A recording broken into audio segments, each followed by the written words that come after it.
Like they move it every time I join. All right, so I'm here in another episode. So I want you to introduce yourselves and the name of what you're doing and your projects and go. Right. Right. I'm Rafe Copeland. I'm with Knife Twister Records. Um, we're doing a lot. I'm also with Knife Twister Records. Right now, we have just released our second compilation, Not in Our City 2, and we will be having our anniversary show for Knife Twister Records and Ray's birthday on Sunday. Oh, that's amazing. Tell me more about that. So we decided to go with bands that we've worked with previously. So they were either on the compilation or they've done an interview with us in the past. And we're just having a big blowout show at the Attic in Brooklyn. Oh, that's amazing. That's so. I mean, I know you guys are doing so much. Like, I want to get to all of it. Like, so basically, a label, Yes, and then an interview, yes. and then a zine or an inter. Do you have a zine? No, we do the online magazine, which does pretty much only cover our interviews. Oh, that's cool. Yeah, I don't think we have anything else in there. There might be a review or two, but it's been a minute since I've double checked. Well, that's Yes, amazing. we had a few reviews at the beginning, and then ultimately decided that interviews was kind of going to be our niche. So let me see. Interview 151 is going up tonight. 151 already? Yeah. Yes, I'm behind. we have a lot of questions, and bands have to answer for these things. That's amazing. I mean, and also you're both based in New York, so I mean, there's got to be so much going on there with the bands and everything, music. You never really get a break. There's always someone playing something somewhere. I think there are 4 shows that I would like to be at tonight, but laundry calls. There's always something with the music scene in New York. Well, I mean, from all the bands that you guys that you both interviewed and had and did compilations, but you're doing a compilation now, right? We just released it. Just released it. Yes. This was our second one, and this was a benefit for immigrant rights. Awesome, awesome. And all the bands that I mean, could you tell me about how you go into basically picking the bands to be part of it and that goes into it? Sure, sure. So, excuse me. This was our second compilation. The first one was December to benefit the homeless in New York City. And so for the second one, we sent out a group email to pretty much every band we'd ever interviewed Wow. saying, hey, we're doing a benefit compilation. How would you like to be on it? We're doing all the work. Literally, all you have to do is send us a WAV file of your audio. Um, it's possibly going to get picked up by Punk News because the first one did. So, in the if it does get picked up by Punk News, we'll need a quote and a photo. So, we sent out this email saying, "How would you like to be on a benefit compilation? We're not making any money. This is the charity it goes to." And surprisingly, like 12 bands agreed out of all the ones we've interviewed. I would have agreed. Well, I mean, frankly, to me, it seems like a no-brainer. Yeah, So, absolutely. so for the rest of the bands, we actually we connected with Maria Chaos from Dollfest out in the Bay Area, and that's one reason why the compilation is a little Bay Area heavy. But just said, hey, we're putting together a compilation. Do you have a band or two out there that might like to be on it? Here's what it benefits. Here's the details. And I think Maria just sent out a global email to everybody who's ever been on Dollfest. My God. So, and then I got a whole bunch of emails.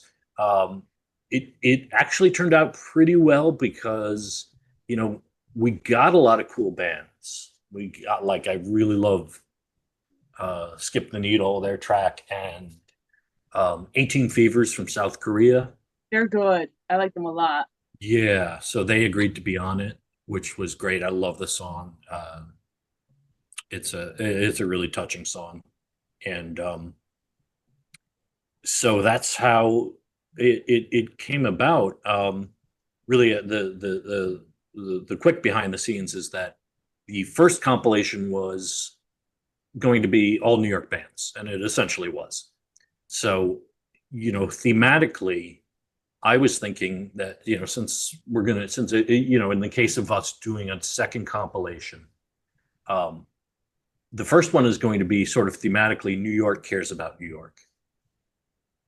And then if we did it again, I was planning on doing the rest of the world cares about New York.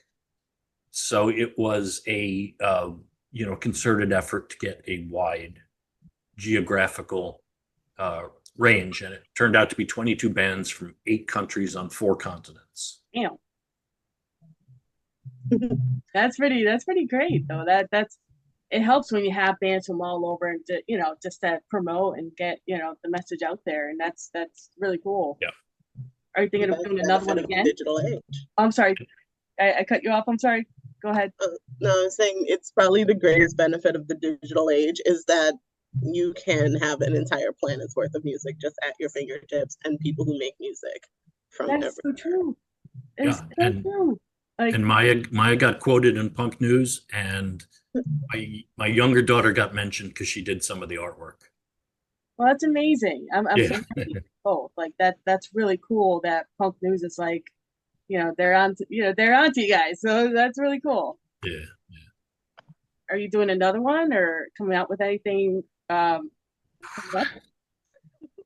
Or is that too much stress? Or is it too fast?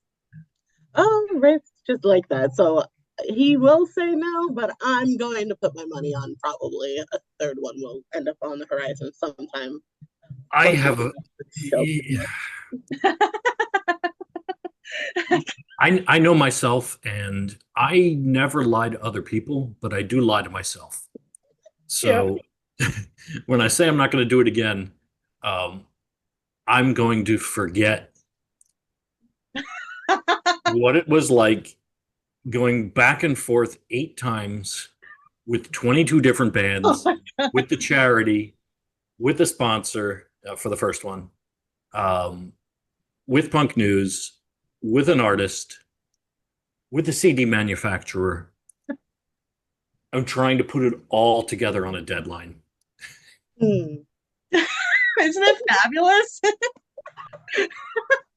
I think the best part of being in the music scene is you never learn your lesson the first time. You're just like, but it was fun, so let me do it again. Because when you hear how great it is and how people respond to it, you're like, you know what? It wasn't that bad. Like, let me go for it again. And then you regret it again all over again. And now you do it forever. Well, have you guys booked any shows? I mean, that's kind of like how that is too. The crazy part is this will be our first one.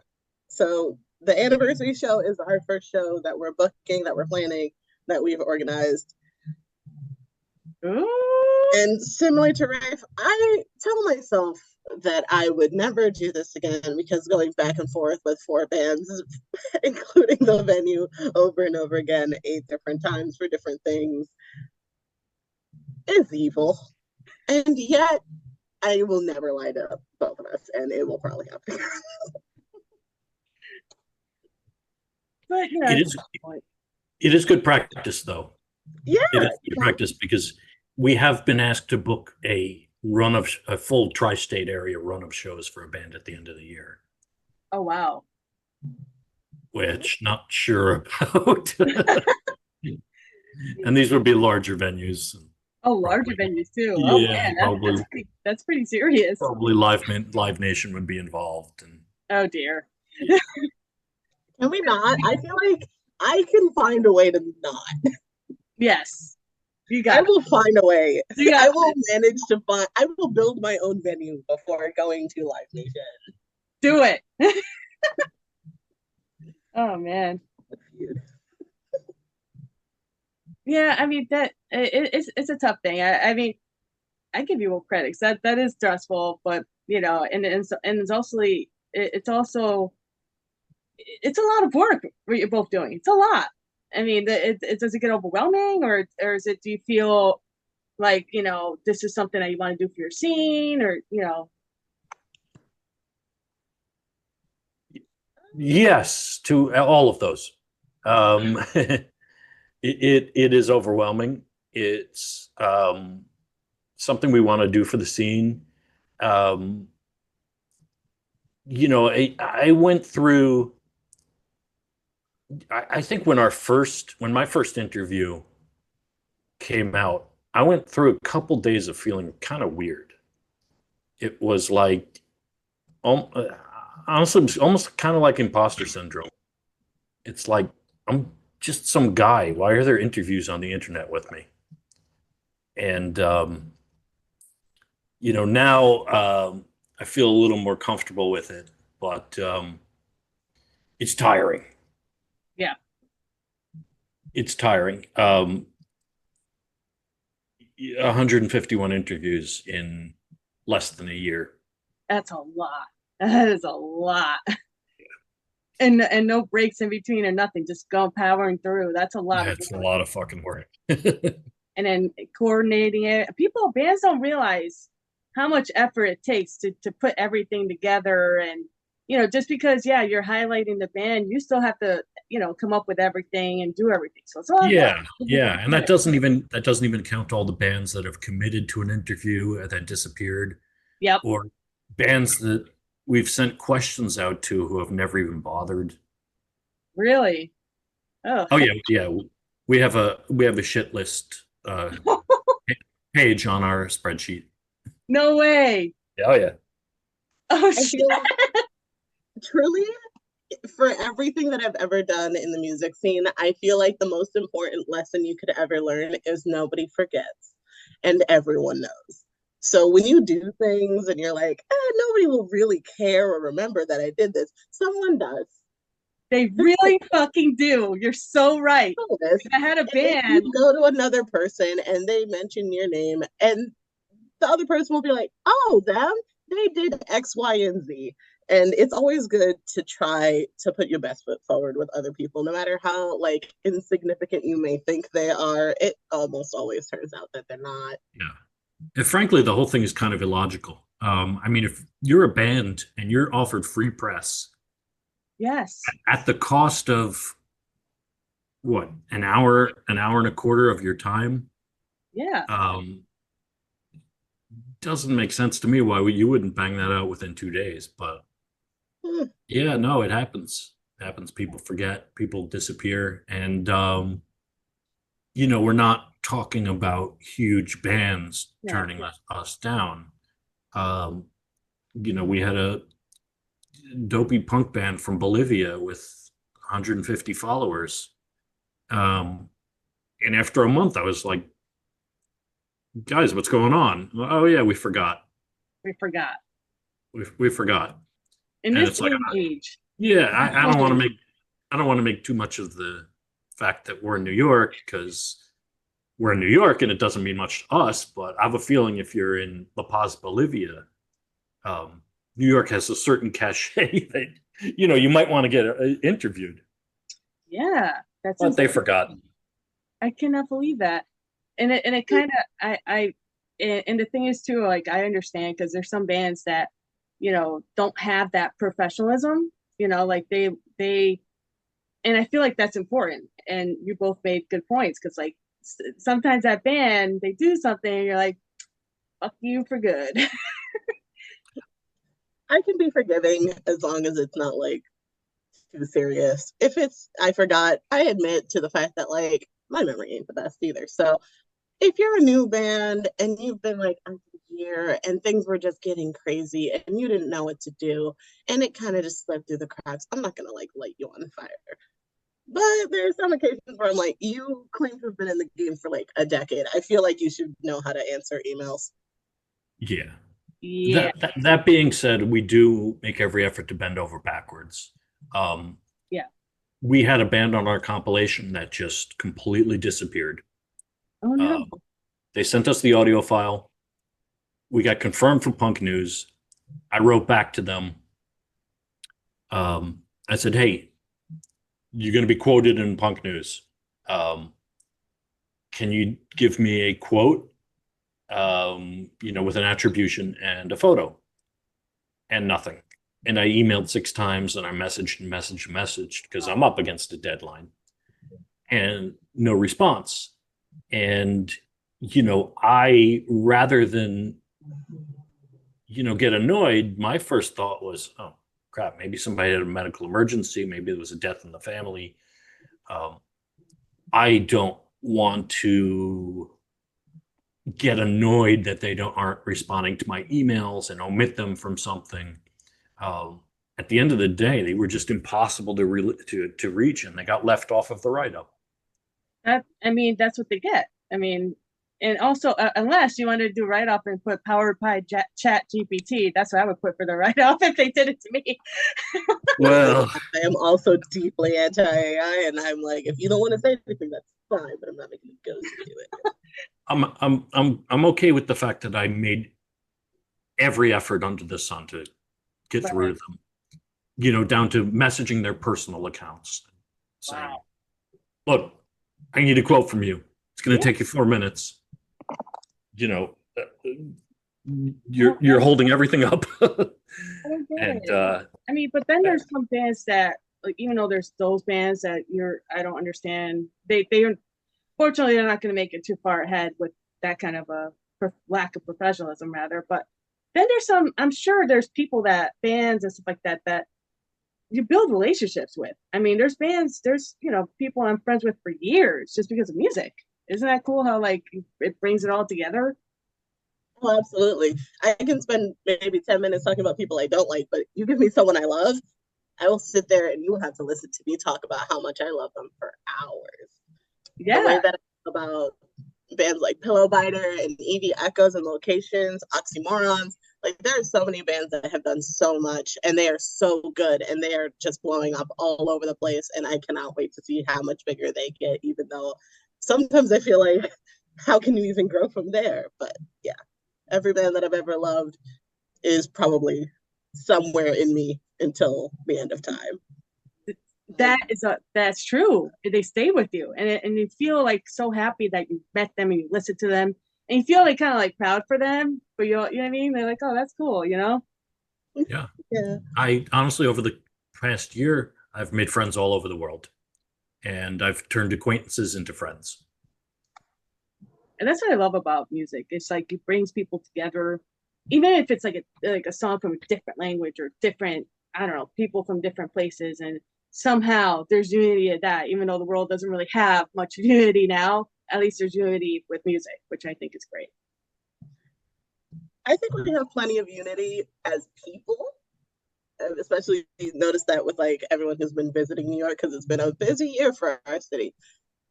But on the individual level, people love each other. It's just once we start getting a little too above the individual level where it gets complicated. That's true. That's very, very true. And I just want to give you both the floor.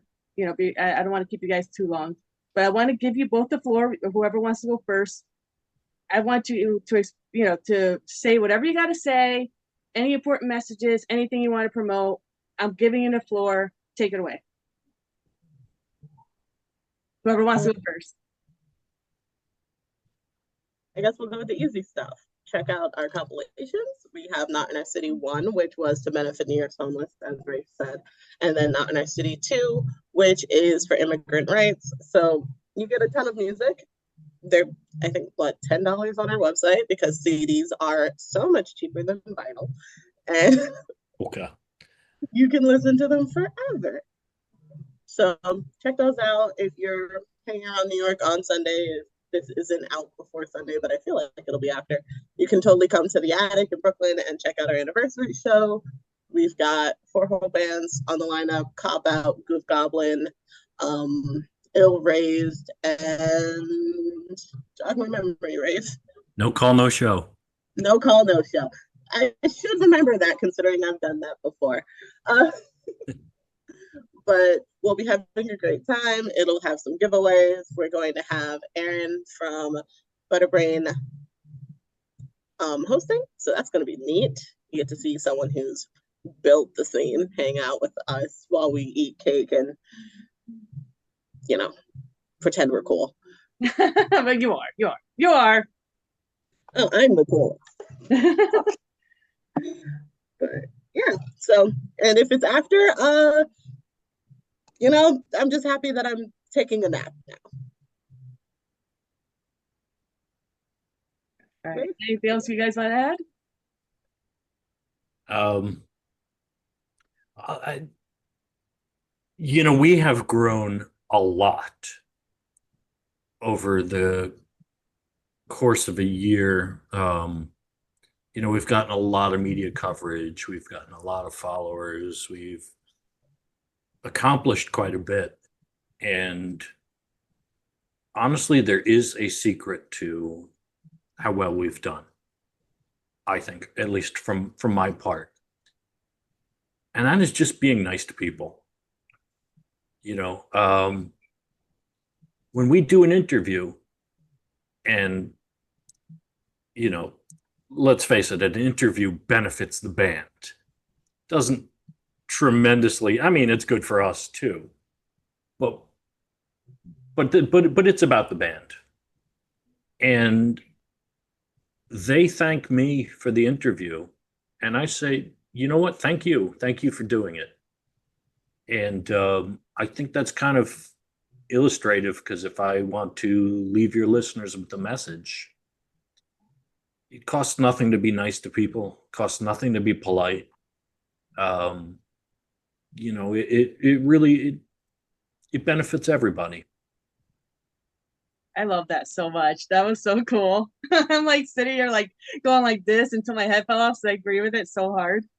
It's so true. It really is. Please. It's gotta be good. Be chill and don't be afraid to be honest and weird with us. It's kind of our favorite part. Yes, we don't have any room in our Instagram bio because it's so full of links. But I would love to put the nicest record label on the East Coast.